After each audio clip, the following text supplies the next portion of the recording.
구원을 얻으려면 좁은 문을 통과해야 됩니다. 성경은 그 좁은 문은 바로 예수 그리스도다, 그렇게 말씀해 주고 있습니다. 그러면 문만 통과하면 구원을 얻은 것이냐? 네, 얻었습니다. 그러면 다 끝났느냐? 아닙니다. 온전한 구원, 몸의 부활을 입기 위해서는 좁은 길을 또한 걸어가야 합니다. 예수 그리스도라는 좁은 문을 열고 들어가면 그때부터 아주 꼬불꼬불하고 협착한 좁은 길이 있습니다. 그 길을 우리가 마주대하게 되죠. 그 길을 다 걸어갔을 때에 우리는 마침내 주님의 나라에 이르게 되는 것입니다. 그래서 이 좁은 길을 광야에 비유하게 되는데, 여러분들이 이스라엘 백성들이 40년 동안 광야 생활했는 것을 아실 것입니다. 근데 그 길이 어땠습니까? 참 힘든 길이었습니다.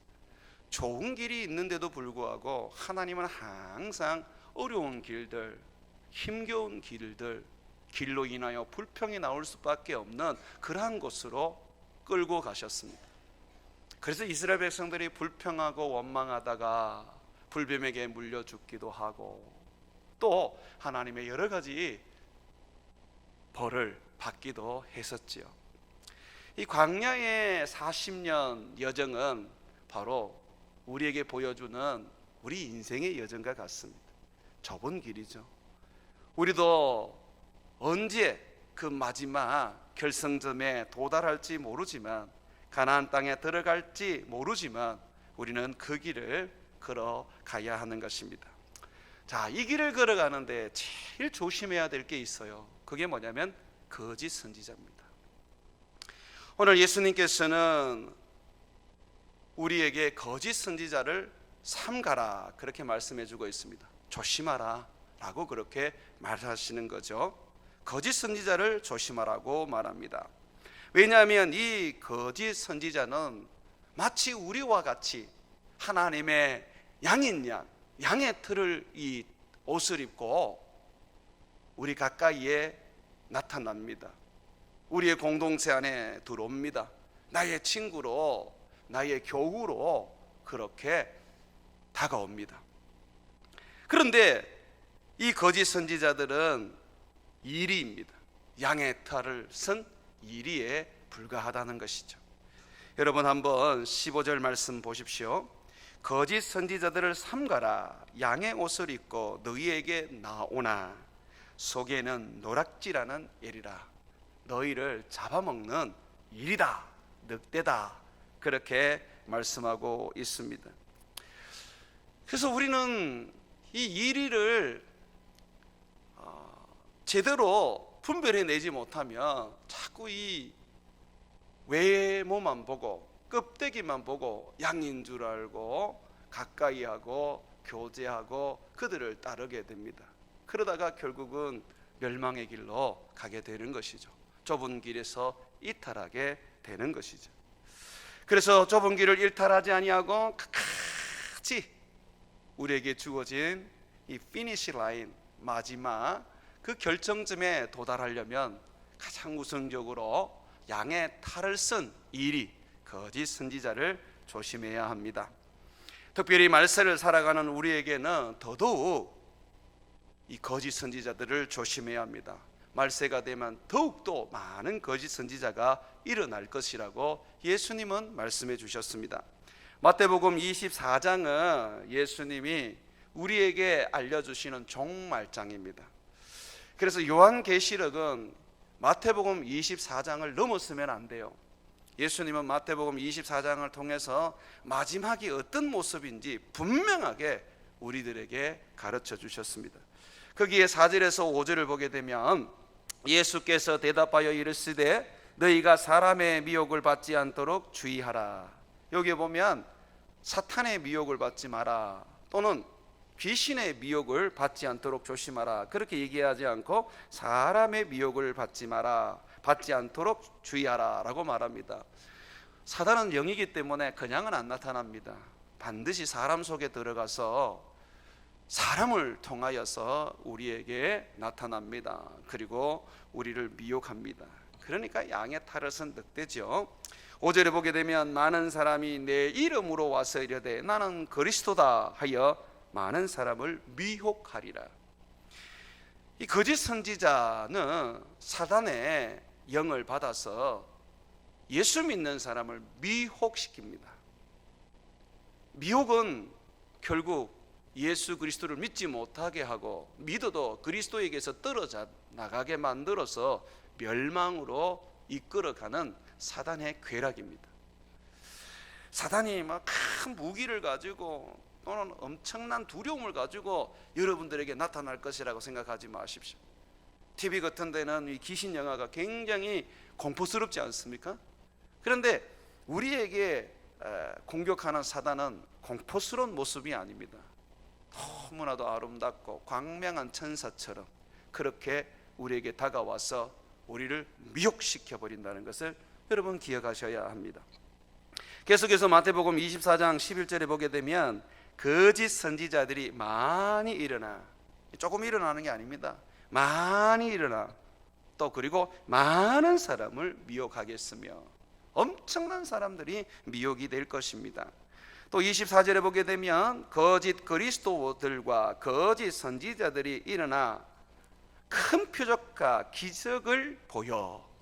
여기 보십시오. 이들은 굉장한 능력을 가지고 있습니다. 표적과 기적을 보입니다. 기사를 보입니다. 내가 그리스도야, 내가 선지자야 하면서 어떤 이적과 기적을 일으킨다는 것이죠. 이게 거짓 선지자의 특징입니다. 자, 그러면서 할 수만 있으면 택하신 자들을 미혹하리라. 할 수만 있으면 누구를 미혹합니까? 택하신 자를 미혹하리라.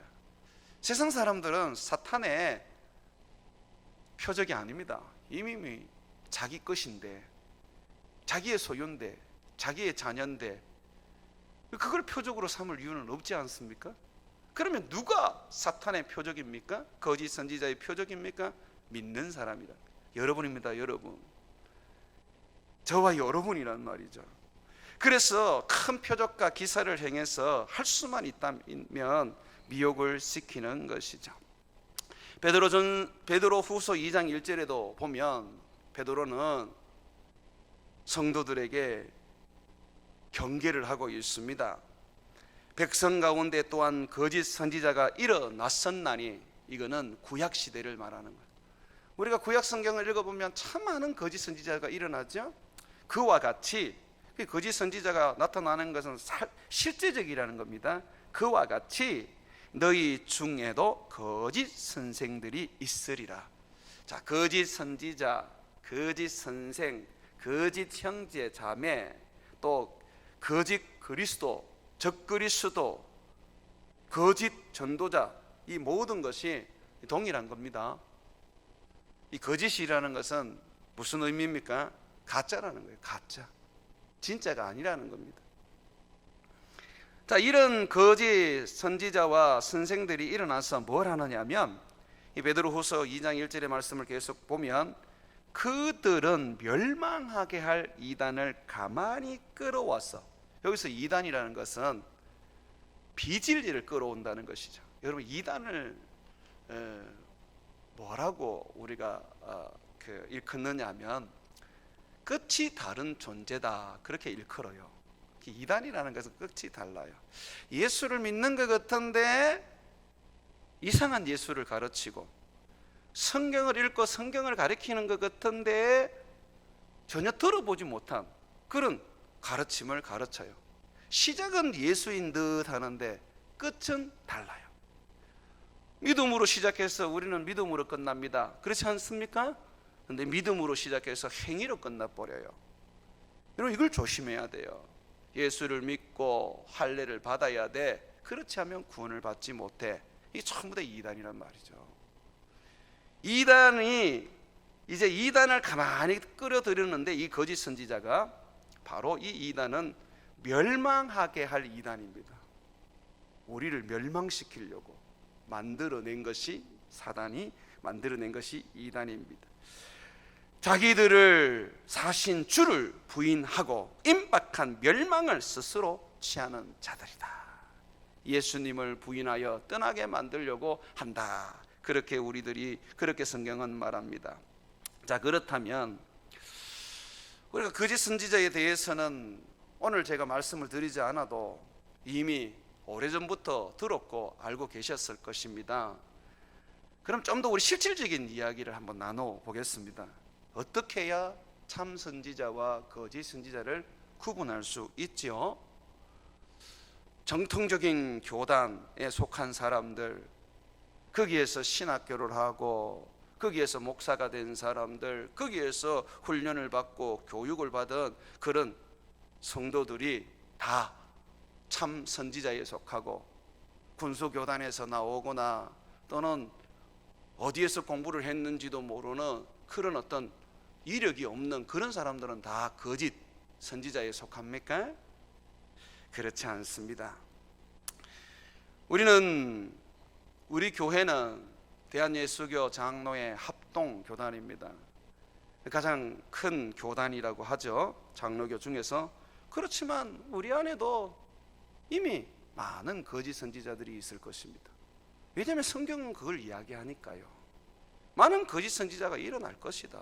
그래서 많은 사람을 미혹한다고 말합니다. 어떻게 그러면 우리가 이 거짓 선지자를 구별하는 겁니까? 오늘 예수님 답을 내려주고 계세요. 16절 한번 보십시오. 그들의 열매로 그들을 알지니. 열매로 안다고 합니다. 열매로 거짓 선지자인지 참 선지자인지, 미혹의 영인지 진리의 영인지 판단을 할 수 있다는 것이죠. 그들의 열매로 그들을 알지니 가시나무에서 포도를 또는 언곡귀에서 무화과 나무를 따겠느냐? 이와 같이 좋은 나무마다 아름다운 열매를 맺고, 성령이 있는 사람은 성령의 열매를 맺게 되고, 진리의 말씀을 가지고 있는 사람은 진리의 삶을 살게 된다는 것이죠. 악력이 있는 사람은 손에서 이적과 기적이 일어나도 악한 열매를 맺을 수밖에 없고, 악령으로 살아가는 사람들은 결국 그들의 말과 행동 속에 악한 것들이 드러나게 되는 것이죠. 그래서 좋은 나무가 나쁜 열매를 맺을 수 없고, 18절에 못된 나무가 아름다운 열매를 맺을 수 없느니라. 아름다운 열매를 맺지 아니하는 나무마다 찍혀 불에 던져지느니라. 여러분들은 아름다운 열매를 반드시 맺을 수밖에 없는 분들입니다. 왜 그러냐면 여러분 안에 성령이 계시기 때문에 그렇습니다. 콩 심은 데는 콩이 나고 팥 심은 데는 팥이 나는 겁니다. 여러분에게는 예수를 믿을 때에 하나님이 성령을 심었기 때문에 성령의 열매를 맺을 수밖에 없어요. 어떤 분은 금방 좋은 열매가 맺히지만 어떤 분은 좀 시간이 오래 걸립니다. 그 차이일 뿐이지 결국 성령이 있는 사람은 아름다운 열매를 맺을 수밖에 없는 것이죠. 예수님을 오래 믿었는데도 여전히 아름다운 열매가 맺히지 않고, 하는 것마다 악하고 하는 것마다 이간질이고 하는 것마다 나쁜 짓이라면 그분에게 성령이 없다, 그렇게 우리가 또 판단할 수가 있습니다. 이 섣부른 판단이지만 성령이 있는데 어떻게 사람이 안 바뀔 수가 있어요? 성령이 있는데 어떻게 성령의 열매를 맺지 않을 수가 있습니까? 성령의 열매가 뭡니까? 성품이잖아요. 성품. 사랑과 희락과 온유와 자비와 양성과 절제와 그리고 또 충성이지 않습니까? 그런 것들이 우리 속에 나타나야 된단 말이죠. 예수님이 말씀하시는 열매라는 것은 우리들의 거룩한 삶입니다. 이 거룩한 삶은 도덕적이고 윤리적인 것을 넘어섭니다. 여러분, 거룩한 삶이라는 것은요, 하나님의 말씀에 순종하는 삶이 거룩한 삶이에요. 도덕적으로, 윤리적으로 또는 양심적으로 사는 거, 그 정도가 아니에요. 그걸 넘어서야 돼요. 한번 계속해서 여러분 보시죠. 21절입니다. 21절 보시면 나더러 주여 주여 하는 자마다 다 천국에 들어갈 것이 아니요 다만 하늘에 계신 내 아버지 뜻대로 행하는 자야라야 들어가리라. 여기에 보면 좋은 열매가 뭔지를 말해주고 있습니다. 뭐지요? 내 아버지의 뜻대로 행하는 삶이라는 것이죠. 내 아버지의 뜻대로 살아가는 사람, 여기 분명히 하나님 아버지의 뜻대로 사는 삶이라 그래요. 하나님 아버지의 뜻대로 사는 게 무엇입니까? 23절에 보게 되면 거짓 선지자에게 주님이 말씀하시죠. 나는 너를 도무지 알지 못한다 그러면서 불법을 행하는 자들아 내게서 떠나가라 그렇죠. 이 불법이 뭡니까? 말씀에 불순종하는 것입니다. 성경의 말씀을 불순종하는 것이죠.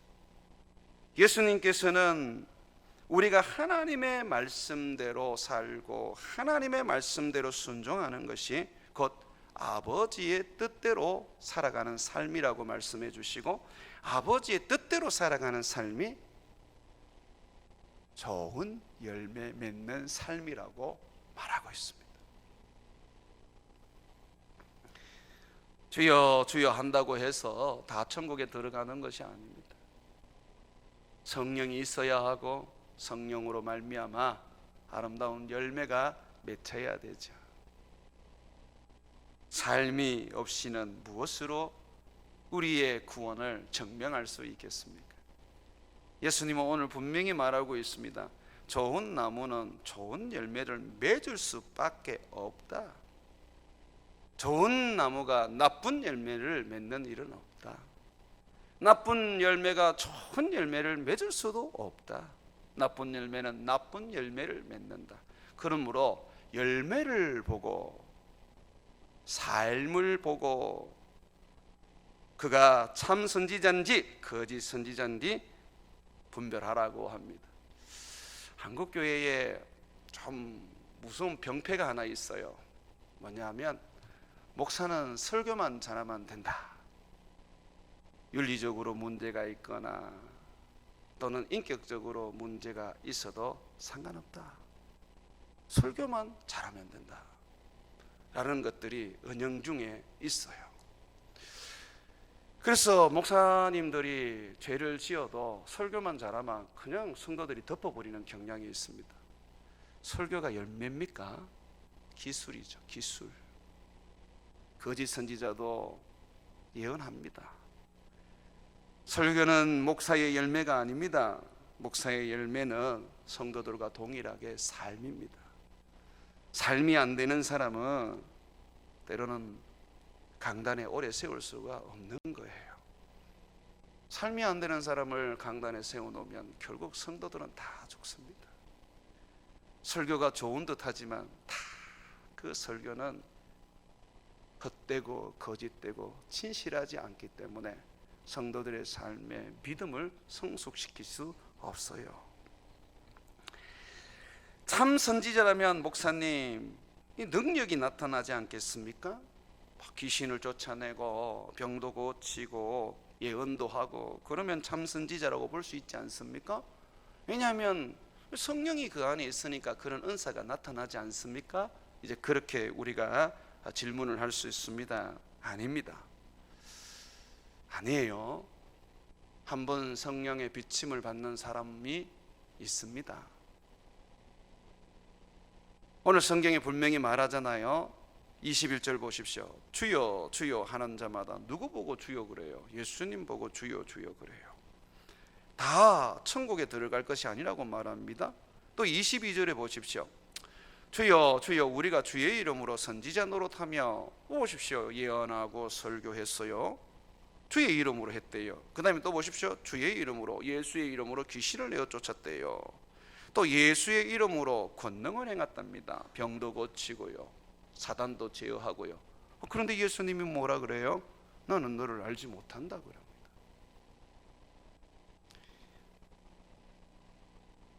능력과 권능, 은사를 가지고 그 사람이 진짜냐 가짜냐로 판단해서는 안 됩니다. 한국 교회의 그 역사에 보게 되면 한 150년의 세월 속에서 목사님들이나 장로님들이나 이 성령의 능력을 가지고 병도 고치고 이적도 행하고 귀신도 쫓아내었습니다. 근데 나중에 전부 다 이단이 되어버렸어요. 그리고 대표적인 인물이 박태선 장로 아닙니까? 천부교를 만들어서 자기가 감람나무라면서 그렇게 하나님과 동등된 자가 되어버렸지요. 그 사람은 병 고치는 능력이 있었어요. 그 사람에게 권능이 있었습니다. 그러면 권능을 행하면 그가 어찌 보면 참 선지자라고 말할 수 있지 않습니까? 아닙니다. 예수님이 분명히 말씀하셨습니다. 많은 선지자들, 거짓 선지자들이 일어나서 표적과 기사를 보여서 할 수만 있다면 택한 자를 미혹할 거라고. 그 택한 자를 뭐로 미혹합니까? 이적과 기적으로 미혹합니다. 예언과 방언 통역과 온갖 은사를 가지고 미혹합니다. 그래서 우리는 어떻게 해야 돼요? 영분별을 해야 돼요.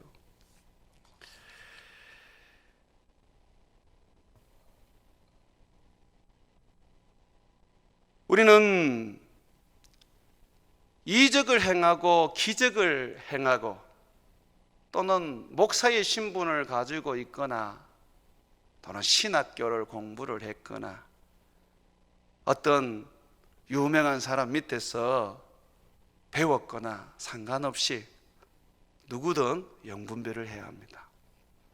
영을 시험하라고 성경은 말합니다. 이적을 행할지라도 그 속에 성령이 있는지 악령이 있는지 분별을 해야 하는 거예요. 오늘 설교 들으면서 이용 목사 안에는 뭐가 있는지 한번 분별해 보십시오. 제 안에 성령이 있는지 악령이 있는지 여러분 잘 분별해 보십시오. 어떻게 분별을 하느냐 하면요, 영을 알기 위해서는 그 사람의 말을 들어봐야 돼요. 그가 가르치는 거, 그가 이야기하는 신앙에 관한 이야기들을 들어봐야 하는 것입니다. 말에서 그 사람의 영을 분별할 수가 있습니다. 거짓 선지자들은 사도들의 가르침을 따르지 않습니다. 예수님은 사도들 12제자들에게 생명의 말씀, 진리의 말씀을 가르쳐 주셨습니다. 그리고 이 사도들은 그 말씀을 신약 성경에 담았고 교회들에게 가르쳐 주었습니다.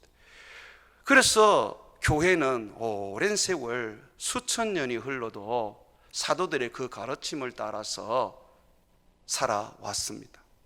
제가 설교하는 것이 새로운 게 없어요. 제 서재에 가면 제가 가지고 있는 그 책 안에 다 있는 것입니다. 수백 년, 수천 년이 흘러오면서 문서를 통해서 교회를 통해서 전해준 예수님의 말씀, 사도들의 그 가르침을 제가 여러분들에게 전하는 것입니다. 거짓 선지자들은 사도들의 가르침을 따르지 않습니다. 그래서 내가 뭔가를 깨달았다, 내가 하나님으로부터 무슨 계시를 받았다. 신천지가 그렇잖아요. 이만희라는 사람이 뭔가를 깨닫고 새로운 것들을 자기가 하나님께 받았다고 생각해요. 그러니 사도들의 가르침을 따르지 않지요. 몰몬교 같은 경우에 어떻습니까? 하나님이 새로운 어떤 계시를 주셨다는데 그 계시가 몰몬경이지 않습니까? 그 사도들의 가르침을 따르지 않죠. 그러니까 자기가 사도라 그래요. 자기가 사도. 교회는 사도들의 가르침 위에 서야 합니다. 그래서 교회는 사도와 선지자의 터 위에 세워진 거예요. 여기서 선지자는 구약 성경을 말하는 겁니다. 그 구약 성경, 신약 성경 위에 교회가 세워져 있는 거예요. 사도들의 계시는 주님께 받은 말씀은 성경에 다 담겼어요. 요한일서 4장 1절과 3절에 보게 되면 예수님의 제자 요한은 영을 분별하는 방법을 가르쳐 줍니다. 사랑하는 자들아, 영을 다 믿지 말고 오직 영들이 하나님께 속하였나 분별하라. 많은 거짓 선지자가 세상에 나왔으므로 이로써 너희가 하나님의 영을 알지니 곧 예수 그리스도께서 육체로 오신 것을 시인하는 영마다 하나님께 속한 것이요, 예수를 시인하지 아니하는 영마다 육체로 오신 것을 시인하지 않습니다. 영으로 오셨다 그래요. 영으로. 하나님께 속한 것이 아니니 이것이 곧 적그리스도의 영이니라. 오리라 한 말, 적그리스도가 오리라 한 말을 너희가 들었거니와 지금 벌써 세상에 있느니라. 성경의 말씀을 모두 다 영으로 해석하는 분들이 있습니다. 그 영으로 해석을 하다 보니까 자기가 특별한 성령의 예언이나 성령의 계시를 받아야만 해석이 된다고 생각을 해요. 그래서 자기는 특별한 존재예요. 성경을 연구하지 않아도, 사도들의 가르침을 배우지 않아도 그냥 성경을 깨달으면 그냥 그게 진리인 것처럼 말해요. 그러다 보니까 이 성경을 자기 마음대로 해석을 하는데 대부분 전부 다 영적으로 해석을 합니다. 이걸 영해라 그러거든요. 그거 다 이단입니다. 초대교회에도 예수님이 영으로 오신 것을 이야기하면서 성육신을 인정하지를 않았어요. 예수님의 존재를 믿어요. 그런데 예수님이 우리와 같은 육체를 입었던 것을 얘기하지 않아요. 성경은 분명히 예수님이 동정녀 마리아를 통하여 탄생했는데도 불구하고 말입니다. 이런 것들이 바로 거짓 선지자입니다. 그래서 교회는 참 진리의 말씀을 들으려면 목사를 공부시켜야 됩니다. 너무 목사가 성경을 연구하지도 않고 그냥 바쁘게 신방이나 쫓아다니고 그냥 교회 구석구석 그 봉사한 어떤 그런 일들만 하고 그 성경을 등하시하게 되면 결국은 그 목사는 목사로서 자격이 없어요. 신학교를 몇 년씩 다니고 석사, 박사 공부를 하는 이유는 성경을 성경답게 가르치기 위해서 공부하는 겁니다. 그렇기 때문에 여러분들이 진리의 말씀 아래 살고 싶으면 목회자들을 공부시켜야 됩니다. 평생 설교하는 목사들은 성경을 붙잡고 책을 읽어야 됩니다. 지 혼자서 어떻게, 목사 혼자서 어떻게 말씀을 깨달을 수 있어요? 사도들의 가르침을 기록해놓은 책을 읽고 연구를 해야 되지 않습니까? 그것이 어떻게 한국말로만 돼요? 영어도 읽어야 되고 히브리어로도 해야 되고 헬라어도 해야 되는 거 아닙니까? 그리고 목사가 가장 많은 시간을 투자해야 되는 게 성경을 공부하는 겁니다. 연구하는 겁니다. 목사대만 입에서 그냥 하나님의 말씀이 술술술술 나올 것 같습니까? 오산입니다. 결코 그렇지 않습니다. 요한 1서 4장 6절에 보게 되면 우리는 하나님께 속하였으니 하나님을 아는 자는 우리의 말을 듣고 하나님께 속하지 아니한 자는 우리의 말을 듣지 아니하니 진리의 영과 미혹의 영을 이로써 아느니라. 우리의 말을 들어야 된다. 여기서 우리를 누구를 가리킵니까? 이 우리라는 것은 결국 예수님의 사도들, 지금 요한 1서를 쓰고 있는 이 사도 요한을 말하는 거죠. 말씀을 맡은 자들이지 않습니까? 그들의 말을 듣지 않고 자기들 마음대로 얘기를 할 것 같으면 그것은 다 미혹의 영이다, 그렇게 말하고 있습니다. 이 미혹의 영, 거짓 선지자들의 가르침은 하나님의 입에서 나온 말이 아닙니다. 자기 마음에서 나온 말입니다. 사단이 그 마음을 점령하기도 하고 또는 지가 하고 싶은 말을 하고 싶어서 하는 것입니다. 한번 보십시오. 예레미야 23장 16절에 보게 되면 만군의 여호와께서 이와 같이 말씀하시되 너희에게 예언하는 거짓 선지자들의 말을 듣지 말라. 그들은 너희에게 헛된 것을 가르치나니 그들이 말한 묵시 계시는 자기 마음으로 말미암은 것이요 여호와의 입에서 나온 것이 아니니라. 거짓 선지자들의 그 가르침은 자기 마음에서 나와요. 그래서 그들의 말이 맞는 것 같아요. 내가 뭔가를 깨달았다. 그 깨달았다는 것이 진짜 진리를 알았다는 게 아니라 자기 마음으로 그걸 이해했다는 거죠. 바르게 이해한 게 아니라 지 마음대로 이해했다는 것입니다. 자기의 마음에서 나와요. 25절과 26절에 봐도 내 이름으로 거짓을 예언하는 선지자들의 말에 내가 꿈을 꾸었다고 말하는 것을 내가 들었노라. 거짓을 예언하는 선지자들이 언제까지 이 마음을 뽑겠느냐? 그들은 그 마음에 강교한 것을 예언하느니라. 세상 사람들의 마음은 죄로 인하여 부패되어 있습니다. 말씀이 없는 마음은 백지와 같기도 하고 때로는 세상의 헛된 지식으로 채워져 있기도 하지요. 말씀으로 채워지기 전까지, 말씀이 담겨지기 전까지 인간의 마음은 참 강교합니다. 죄로 가득하지요. 그래서 그것을 예언한다고 말하는 것입니다.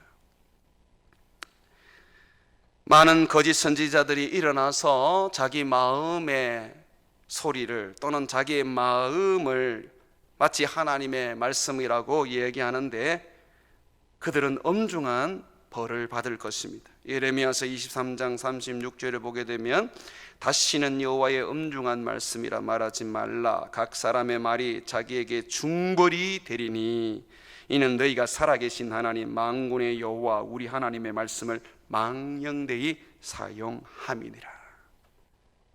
여러분들도 기도하다가 어떤 말씀을 받았다, 그 하나님의 말씀이라는 말을 조심해서 써야 됩니다. 그게 하나님의 말씀이면 괜찮은데 그게 마음의 소리거나 사단이 주는 소리인데 하나님의 말씀이라고 하게 되면 그 예레미야의 말씀대로 보면 하나님 앞에 중벌을 받습니다. 왜냐하면 하나님의 이름을 망령되이 일컬었기 때문에 그래요. 이토록 이 거짓 선지자들의 그 예언과 가르침은 죄 중에서도 아주 중벌로 다스리는 그러한 죄입니다. 그렇다면 누구든지 성경을 가르치면 그 안에 있는 것은 성령입니까? 그의 영은 성령입니까? 거짓 선지자가 아닙니까? 아닙니다. 사탄은 때로는 성경을 사용하여 가르칩니다. 예수님께서 광야에서 사탄에게 시험을 받을 때 사탄이 말씀을 가지고 시험을 했잖아요. 자, 사탄이 시험할 때 말씀을 어떻게 이용하는지 보십시오. 우리는 하나님의 말씀을 들을 때는 어떻게 해요? 하나님의 말씀에 순종하려고 우리는 듣잖아, 그죠? 또 이 말씀을 사용하는 것은 하나님을 영화롭게 하고 하나님의 뜻대로 살아가기 위해서 그 말씀을 듣잖아요. 사단은 그렇게 하지 않습니다. 사단은 성경을 이용하여서 하나님을 시험하고 자기의 존재를 드러내며 자기를 자랑합니다. 예수님은 그러한 사단의 그 유혹을 과감하게 물리치셨죠. 예수님이 받았던 시험이 뭡니까? 성전 높은 꼭대기에 사단이 예수님을 데리고 가서 뛰어내리라. 성경에는 네가 뛰어내려도 네 발이 상하지 않을 것이다. 천사들을 보내어서 네가 바닥에 닿기 전에 보호하여 주고 그들의 손으로 받들어 그렇게 안전하게 해준다 그랬지 않느냐? 한번 하나님의 말씀이 맞는지 안 맞는지 시험해 보라. 그렇게 했잖아요. 그럴 때 예수님께서 뭐라 그래요? 주 너희 하나님을 시험하지 말라. 사단은 말씀을 가지고 이용을 합니다. 그래서 성경을 가르친다고 해서 다 그것이 진리는 아닌 것입니다. 자, 그렇다면 이제 마지막으로 교회와 성도가 거짓 선지자들의 그 미혹에서 우리가 이기고 미혹받지 않으려면 어떻게 해야 됩니까? 정리를 해보면 이렇습니다.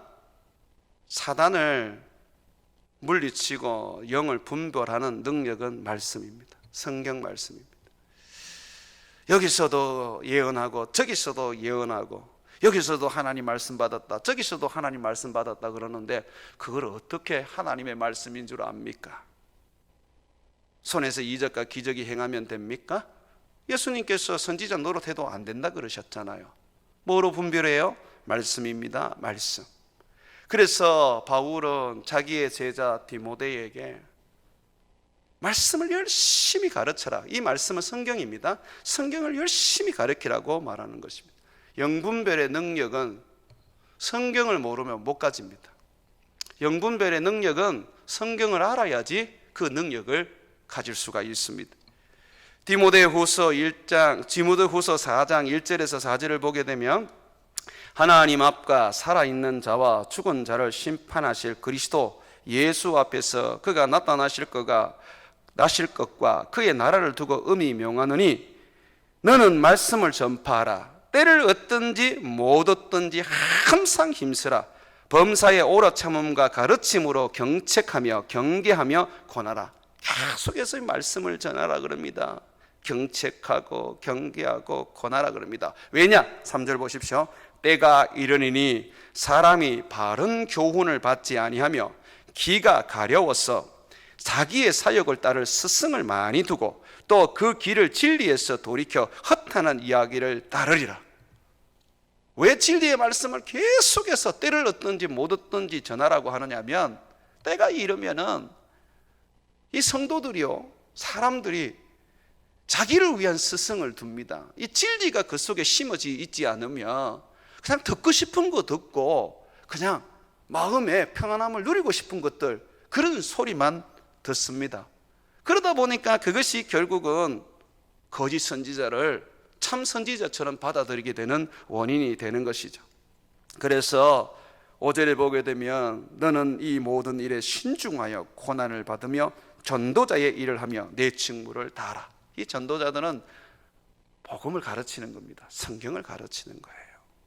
성경밖에 없습니다. 그래서 여러분들이 이 교회에 와서 가장 여러분들이 애써서 힘써서 배워야 하고 가져야 할 것이 하나님의 성경을 배우는 것입니다. 이 성경이 여러분들로 하여금 때가 되면 우리에게 공격해오는 사단의 그 비진리와 이단과 우리 마음에 맞는 그런 어떤 소리로 유혹하는 그 모든 것을 물리칠 수가 있기 때문에 그렇습니다. 자, 두 번째로, 그렇다면 성경만 있으면 됩니까? 예언이라든지 방언 통역은 필요 없습니까? 라고 하는데 지금도 성령의 역사가 일어납니다. 예언이 있습니다. 방언 통역의 은사가 있습니다. 그러나 반드시 성경과 일치해야 하고 기록된 말씀, 성경 밖으로는 넘어가지 말아야 합니다. 고린도전서 4장 6절에 보게 되면 형제들아 내가 너희를 위하여 이 일에 나와 아볼로를 들어 본을 보였으니 이는 너희로 하여금 기록된 말씀, 그냥 말씀이라 그러면 오해할까 봐 기록된 말씀, 성경을 이야기합니다. 밖으로 넘어가지 말라 한 것을 우리에게 배워 서로 대적하여 교만한 마음을 가지지 않게 하려 함이라. 이 예언을 하게 되고 방언 통역을 하게 되면 여러분 진짜 있지 않습니까? 교만해지기도 하고 사람들을 판단하면서 내가 옳다, 내가 성령이다, 막 이렇게 서로 다투게 됩니다. 그런데 진리의 말씀이 딱 이렇게 있으니까, 이 말씀이 캐논, 기준이니까 이 말씀을 넘어가지를 못하게 하니까 어떻습니까? 이거로 다 분별이 되니, 이거로 판단이 되니까 교만할 수가 없는 것이죠. 그래서 예언하는 자는 예언하는 자에게 제재를 받습니다. 그게 무슨 말이냐면 예언이라는 것은 그냥 신비로운 어떤 그것만이 아니라 설교하는 것도 예언이요, 하나님의 말씀을 가르치는 것도 예언입니다. 예언하는 자는 예언하는 자에게 제재를 받는다는 건 뭐냐면, 예언하는 자는 성경을 넘어서서는 안 되고 성경의 가르침 아래 그 은사를 둬야 합니다. 그래서 여러분 고린도전서 14장 29절에서 32절을 보면 예언하는 자는 둘이나 셋이나 말하고 다른 이들은 분별할 것이요. 지금 한국교회에 예언이 있는데 분별해야 됩니다. 예언을 무조건 못하게 해서 될 일은 아닙니다. 성령의 은사니까. 그러나 분별해야 돼요. 이게 성령인지 악령인지. 자, 그러면서 또 보세요. 만일 곁에 앉아있는 다니엘에게 계시가 있으면, 계시는 바로 성경에 다 담겼습니다. 그 당시 사도들이 계시를 했지요. 바울은 자기의 복음은 그리스도로 말미암아 받은 계시라 그랬어요. 계시가 있으면 어떻게 돼요? 자, 보세요. 예언하는 자는요 잠잠할지라. 그렇다면 하나님의 말씀, 기록된 말씀이 있을 때는, 이 계시가 있을 때는 예언하는 자는 어때요? 잠잠해야 되는 거예요.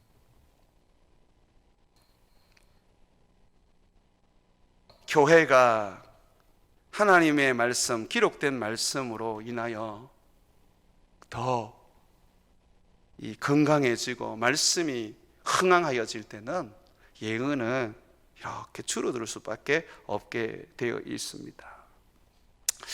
제가 하루는 어느 교회를 갔더니 여든조사님이 설교를 하더라고요. 근데 어떻게 설교를 하냐면 먼저 방언을 하고 그 다음에 통역을 하더라고요. 아마 그 당시에는 그런 일들이 비일비재했던 것 같아요. 근데 여러분, 절대로 방언 통역은 설교로 해서는 안 됩니다. 진리의 말씀이 있는데 왜 온전치 않는 방언 통역을 가지고 합니까? 성경 한번 찾아봅시다. 고린도전서 13장 8절에서 12절. 요거는 좀 찾아서 합시다. 고린도전서 13장. 예언과 방언 통역 이런 것들이 어떤 능력을 가지고 있느냐라는 부분들입니다. 자, 여기 보시면 8절, 고린도전서 13장 8절에 사랑은 언제까지나 떨어지지 아니하되 예언은 어떻게 해요? 패한답니다. 방언도 그친답니다. 지식도 패하지요. 그리고 보십시오. 이 예언이 온전한 게 아닙니다. 우리는 부분적으로 알고 부분적으로 예언하니 온전한 것이 올 때에는 부분적으로 하던 것을 폐하리라. 이 온전한 것이 학자들만의 그런 어떤 몇 가지 다툼이 있는데, 이 온전한 것은 신약 성경, 계시가 다 담긴 신약 성경이라고 말하는 분들이 있고, 또 이 온전한 것은 예수님이 재림할 때를 말하는 거라고 이야기하기도 하고, 세 번째는 성도들이 신앙이 성숙을 해버리면 사랑의 삶을 살아가는 아름다운 그리스도인으로 성숙을 해버리면 예언이 필요 없다는 것이죠.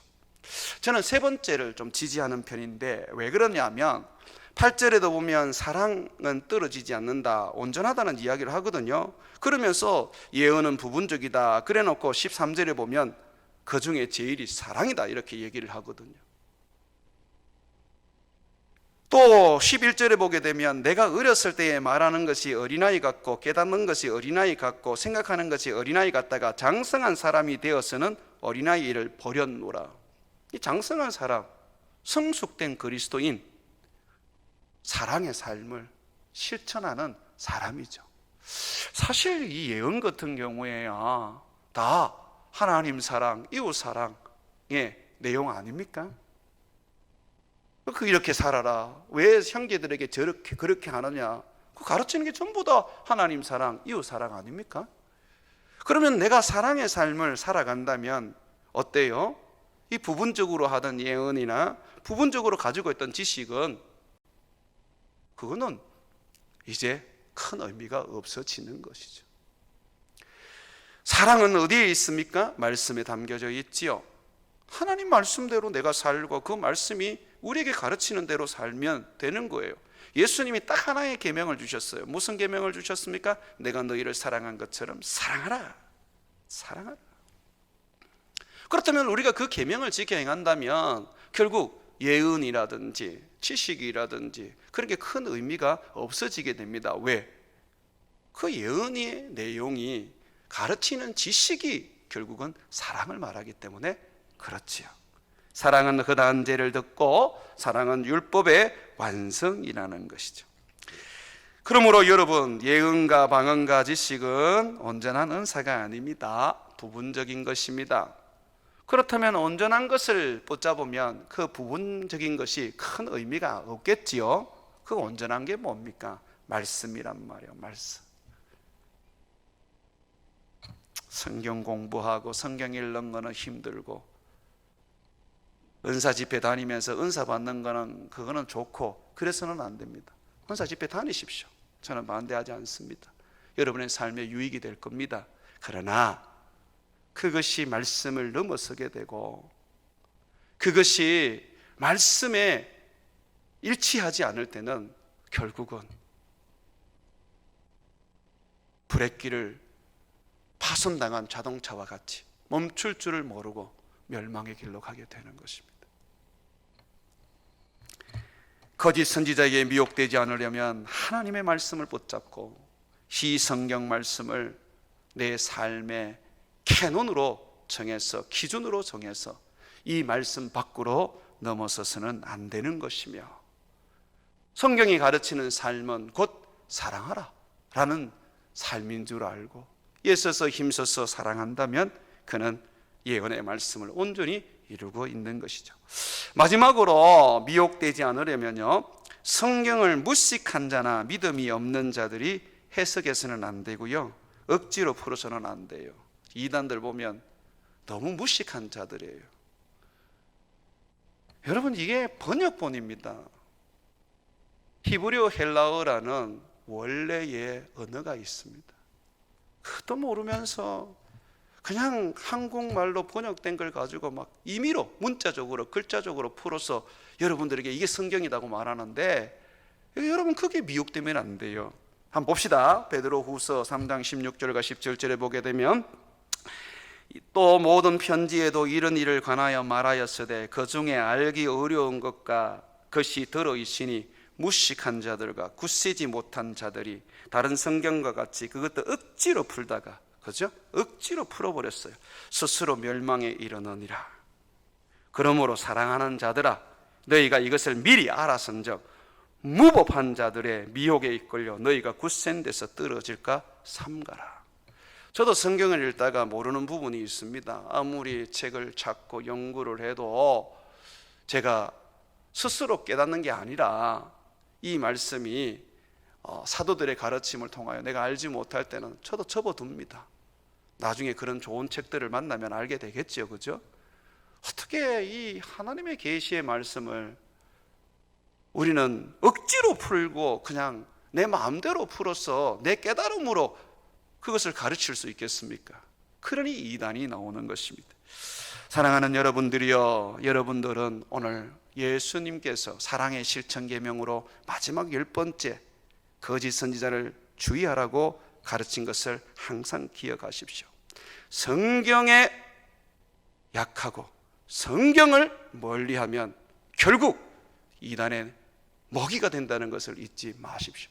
그러므로 힘들어도 성경 읽고 말씀 묵상하고 말씀 암송하고 교회에서 가르치는 대로, 여러분이 내가 하나님의 말씀을 맡은 자고 사도들의 가르침을 이어서 제가 정직하게 가르치는 것을 믿으면 제가 가르치는 것을 따라서 여러분들이 진리의 말씀을 붙잡으십시오. 그러면 사단을 이기게 될 것입니다. 여러분의 삶 속에 항상 성경을 최고의 권위로 두고 최고의 위치로 두고 살아가시기를 주의 이름으로 축원을 드립니다.